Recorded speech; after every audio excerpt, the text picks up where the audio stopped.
Sino ang hindi mo isasakay? Si Vic Soto, si Joey De Leon, o si Tito Sen? Sino yung hindi mo isasakay sa kanila? Si Joey. Si Joey, bakit? Ito, may tatanong ako sa'yo. Ano? Sila Tito, Vic, and Joey. Kilala mo yon? Oh. Sasakay kayo ng bangka. Tapos, yung bangka, ang kaya lang isakay, 3. So, sino sa 3 na yon na hindi mo isasakay? Si Tito Vic, si Joey, o si Tito Sen? Ano? Ang kaya lang isakay, 3. Siyempre, ikaw na yung unang roon. So, 2 na lang.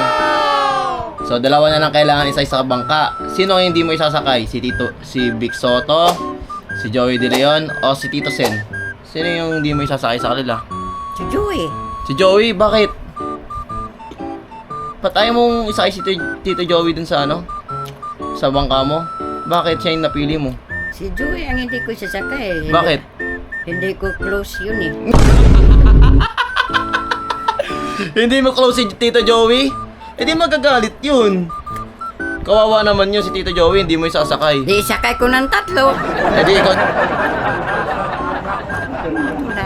Oh, ayan siya, oh. Sorry. Kasi hindi naman tayo kasya dito sa bangka. Lulubog yung bangka natin eh. Oh. Tapos yung mas pinili mo yung 2. Siyempre mga kapatid, nakita ko na rin yun si Tito Soto. Nakita ko May na- favoritism ka, ah.